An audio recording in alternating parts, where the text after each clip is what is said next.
Siapakah penduduk Nusantara ketika sezaman dengan Rasulullah?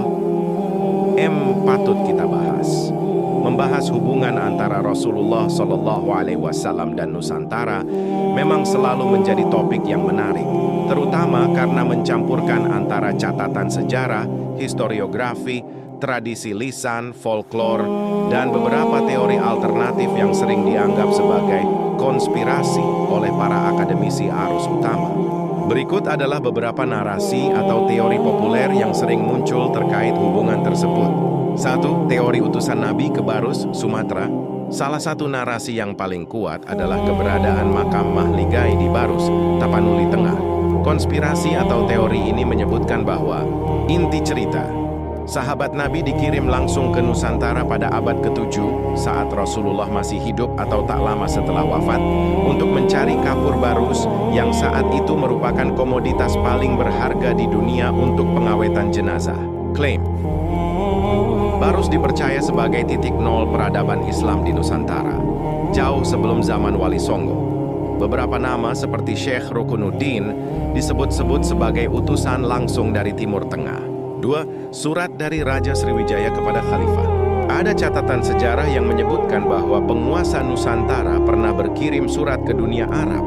Isi surat Raja Sriwijaya, diduga Sri Indrawarman, mengirim surat kepada Khalifah Umar bin Abdul Aziz. Unsur konspirasi. Beberapa spekulasi menyebutkan bahwa komunikasi ini sebenarnya sudah dimulai sejak zaman Nabi Muhammad SAW, di mana para pelaut Arab sudah memberikan informasi kepada Nabi tentang adanya negeri di bawah angin yang kaya raya. 3. Teori suku terpilih, Lost Tribes.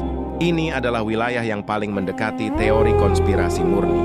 Beberapa pemerhati sejarah alternatif berpendapat bahwa keturunan Nabi.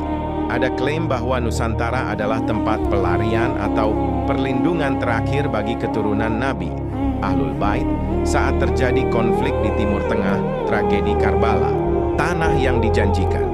Beberapa teori menyebutkan bahwa karakteristik negeri Sabah yang disebut dalam Al-Quran sebenarnya merujuk pada wilayah di Nusantara, sering dikaitkan dengan Candi Borobudur oleh tokoh seperti K.H. Fahmi Basya, bukan di Yaman. 4. Jalur rempah sebagai jalur dakwah rahasia. Teori ini menggeser fokus dari penaklukan militer ke infiltrasi budaya. Narasi, Rasulullah sangat menghargai perdagangan. Konspirasi ini menyebutkan bahwa Nabi secara sadar mengarahkan para sahabat pedagang untuk tidak hanya berniaga, tetapi menanamkan sel-sel peradaban Islam di titik-titik strategis Nusantara.